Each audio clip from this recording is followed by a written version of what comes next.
Welcome to the Vertical Endeavors New Hire Training Module 1 instructional video, RockGym Pro Point of Sale Basics. Today we're going to be talking about how to ring things through on the point of sale screen in RockGym Pro.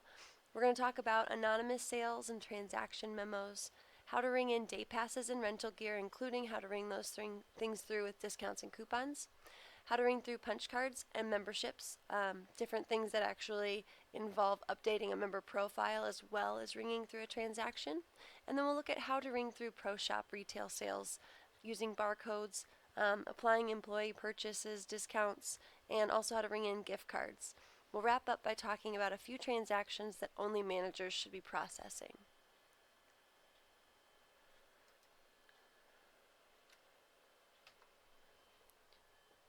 This is the point of sale screen, and right now I'm just going to clear it out.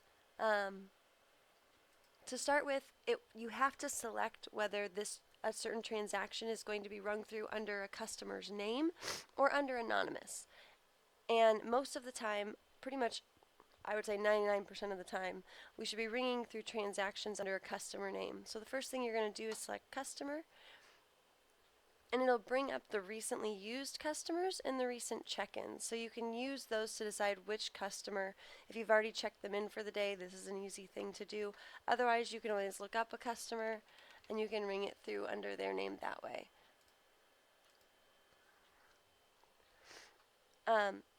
If for some reason you do have to ring up something under anonymous, let's say there's a large school group and a number of the kids want to get rental shoes, but we haven't entered their group waivers yet.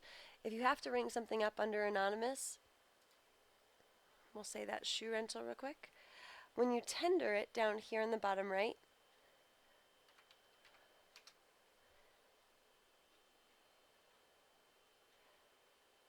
it's going to be slow on me right now.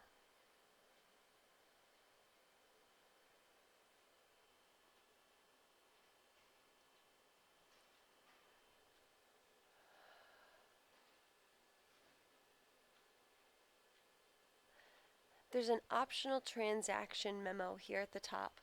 In that optional transaction memo, you'd either want to type the person's name, or you would want to type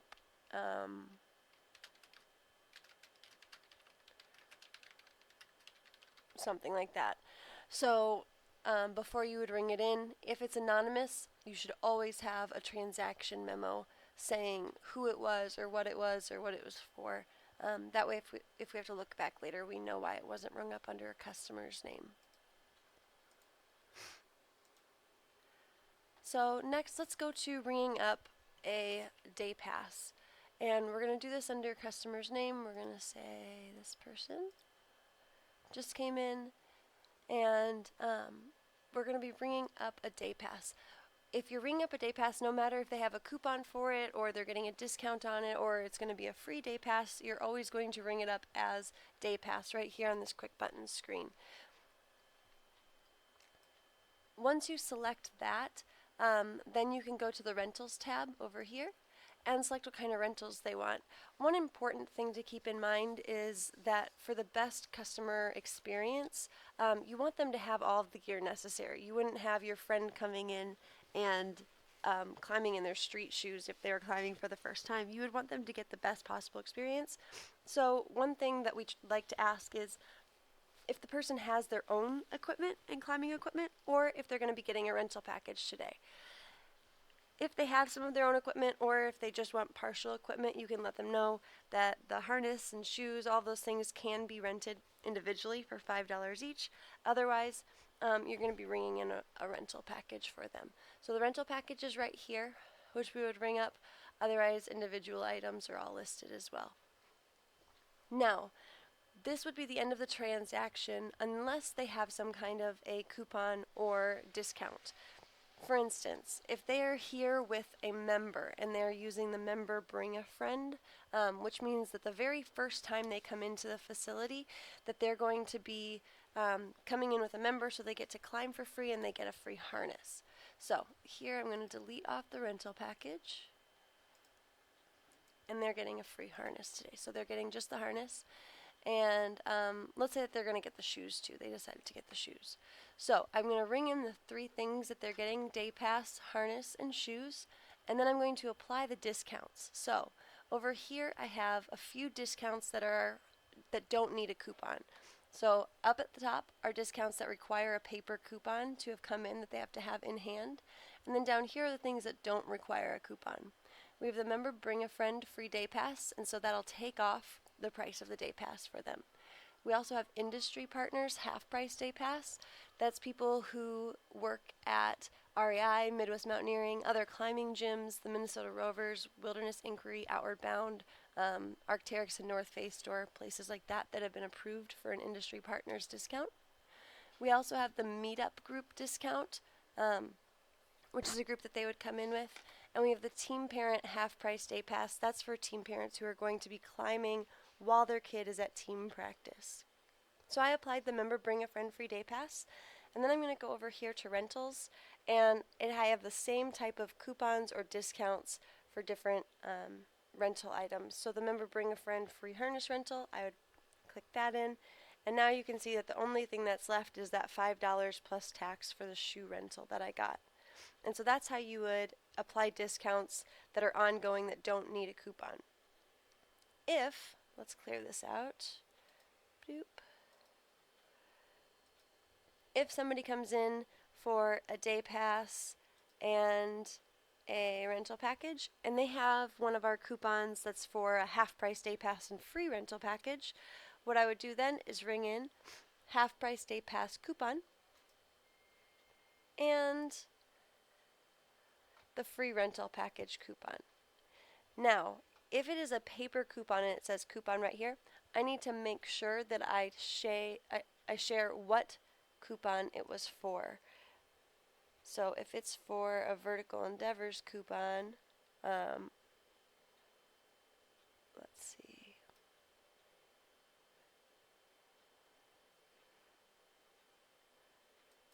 We'll select this one, the Everydoor Direct Mail Grand Opening Coupon, and I'm going to ring that through. What that is that is a tracking feature. It will always be at $0, but it lets us track which coupons are coming back and being used. So it doesn't change the price at all. It doesn't alter anything. All it's doing is saying, all right, they're saying that they have a paper coupon right here, so here's the explanation of which one it was. And then again, you would always make sure to ring it up under the customer name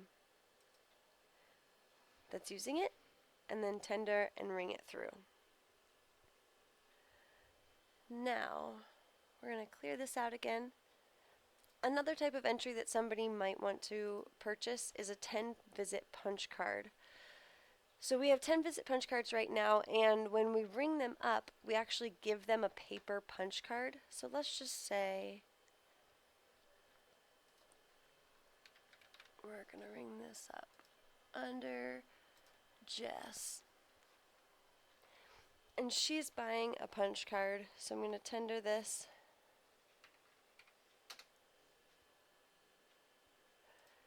As cash.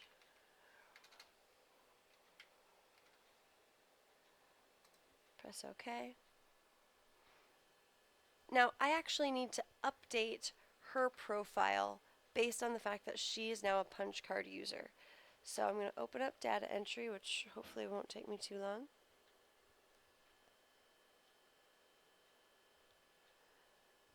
There we go, slow computer. Bring up Jessica Lynn's profile. And we are going to change her over to punch card in the subtype, punch card in the membership type, and then the way that we have been doing this forever has been that we go to the punch card tab and we select a manual or paper punch card.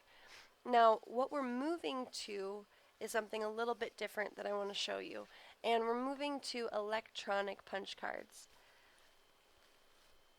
So what I can do is I can click on electronic scan card, and then I can add 10 punches here. I'll press yes. And now this gives her 10 punches. Now every time that she checks in from now on, it will take away one of those punches. We can also share them on the check-in screen casually. So if she wants to use a punch card for a friend of hers, that can be done from the check-in screen.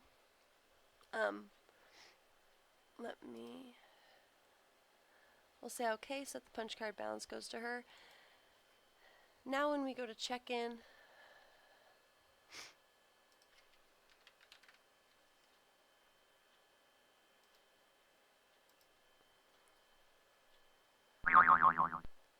when we check her in, and she hasn't filled out a waiver here yet, so that's going to get angry at us. But if we go to the punch card, you can see that it used one of her punches on the check-in screen. Now, if we wanted to share punches, we can click Share Punch here. And you can say from who and for whom. We'll say that it's for Luke. And then we just press OK. It checks in Luke, and again, if we go back to Jess's profile to see how many punches are left, now there's only 8 because we shared one with Luke.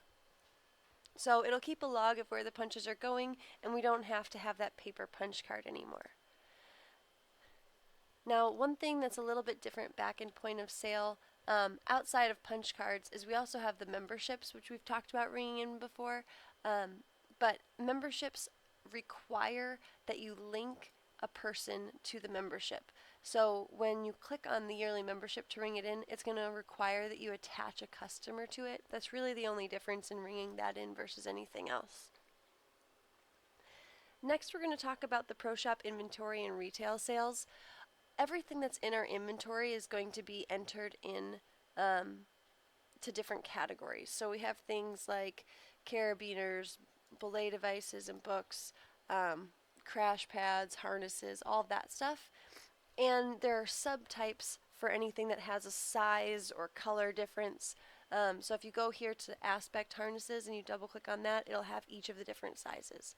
If you want to do a quantity check, you can do it either here from this screen, or if it doesn't have sub-account types like this harness, you can do a quantity check right from the main screen here, and it'll tell you how many are in stock. But you can just click on those, select the right size, and bring them in.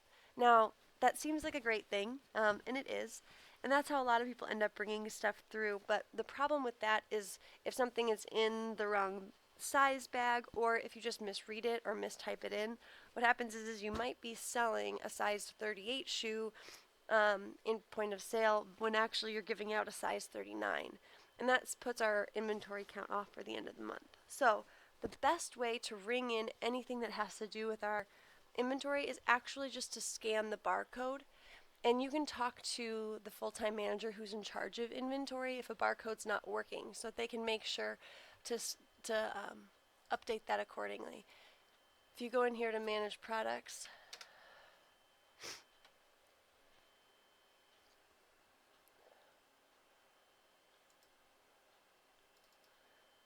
you can add barcodes right here so that they'll scan, and it'll scan the appropriate size and color, so you always know that you're ringing in the correct thing.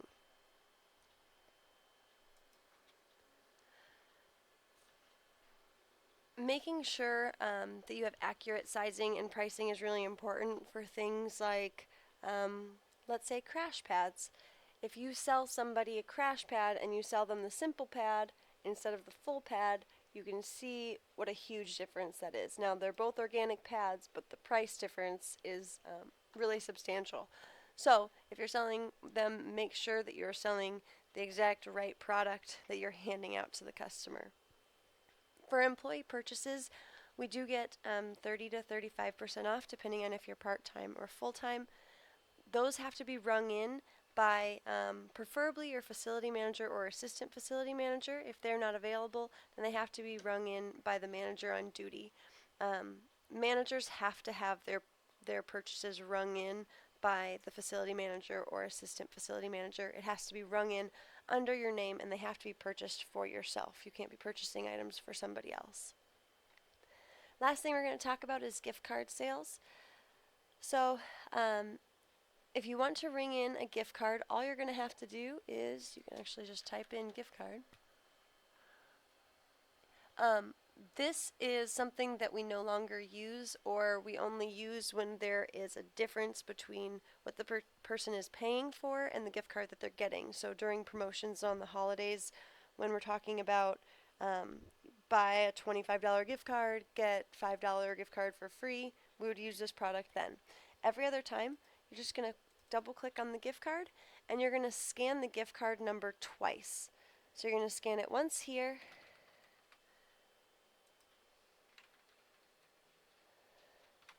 once there, and you're going to type in the amount of the gift card. Now, it's really important that you ring gift cards up as often as possible under a person's name. What we have happen is people lose gift cards, or they go missing, or they're just gone.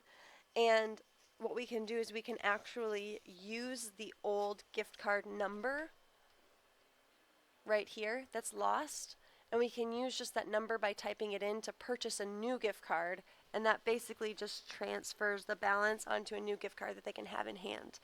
But the only way we can do that is if we can find the old gift card number. So if we can find that old transaction, whether by looking it up under the person's name or the date of the transaction, we have to be able to find that to be able to transfer the balance off of the missing gift card and onto a new one so they can have it in hand. So make sure that those are rung in under a customer name every time that's possible. To use a gift card to pay for a transaction, what you have to do is first, here, let's clear this off. First, you're going to ring up what the person is buying, and then you're going to click this redeem gift card right here. You can scan it up, and it'll let you know how much is left on it, and then it will just apply whatever amount is possible to apply onto the transaction that you're using. Last but not least, anything that is a void, return, refund, anything that is a tax-exempt sale, or anything that has to do with invoicing a group has to be done by your manager on duty.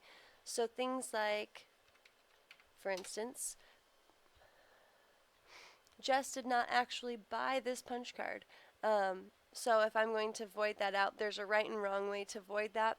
There are different tabs up here, and if you void it from the wrong tab, it will actually screw up all the numbers at the end of the night. But the only people that should be voiding these things are the manager on duty. Yes, I'm really sure. You also can only void the most recent transaction by an individual person. So that's another reason why it's important not to use anonymous, because if we have a bunch of anonymous sales and we need to void a transaction that was done incorrectly, we won't be able to void it if it's not the most recent anonymous sale, which can kind of be a pain in the butt, especially when something was done on a credit card.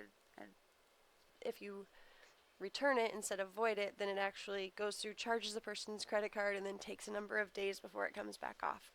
So leave voids, refunds, returns all to your manager, and managers, as you know, those always have to have a transaction memo as well to explain why you returned or refunded something.